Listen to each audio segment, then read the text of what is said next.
So I'm getting ready to install the all aboard ladder, the bassboatladder.com, um, from David Hahn. Great product. Saw good reviews of it and decided to get one. I'll give you guys an idea how it comes. Comes with a couple of bolts here for mounting it to your jack plate, nuts and everything included, some anti-seize to help you out there. The product itself comes configured, as you can tell. Let me just back up a little bit here. That's the step. Mounts to the jack plate. It comes put together, but as you can tell, there's these nuts here, these bolts here are not completely screwed all the way in. That's so that you can adjust a little bit of an angle on it if you need to.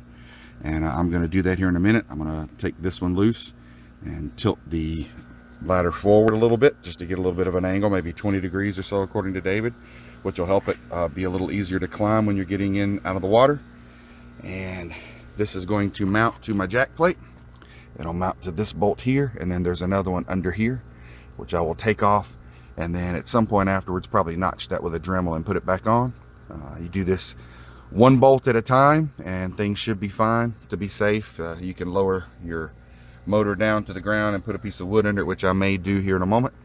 But stay tuned, I'll be right back.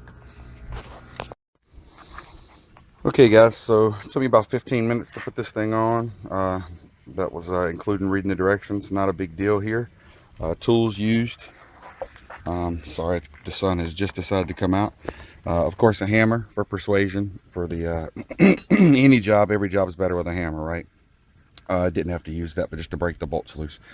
3/4 inch sockets, ratchets, and a couple of Allen wrenches just to tighten up those bolts I showed you for adjusting the angle. Everything went very smooth, very easy install.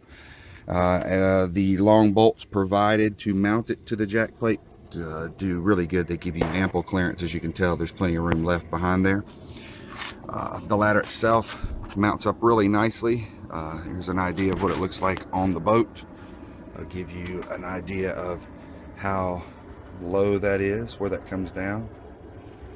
Should give you a pretty good view there of the clearance on it. Really good. I'm impressed with this so far. Just to show you guys how to deploy it if you fall off in the water, and I'll try to do this with one hand, but sorry, I'm holding the camera with the other. You would reach up, drop this, pull it down into the water. That'll give you a lot more clearance, as you can tell, give you an idea of how far down that goes. And then you climb up in to the boat and reach down and pull it back up. It's hard to do with one hand at this angle, but I will. There we go. Pulls up right back up into and latches. And I'm sure that's got to break in a little more, but it's fairly easy to do. But one-handed, there's a little flex in it, and a little bit of a movement in there, which is normal. But all in all, very impressed with the product. I think David's done a good job here. It's well made, well machined. Anything you see here was done by me during installation. It looks to be very sturdy, and as soon as my co-angler falls off the boat, I'll be glad to post some videos of him climbing back in. Having said that, it'll probably be me falling off the boat, but anyway, hope you enjoyed it and hope this helped you out. Great product, David. You guys should check this thing out and get one for your boat. Very easy, very minimal intrusiveness here, and good in the case of emergency.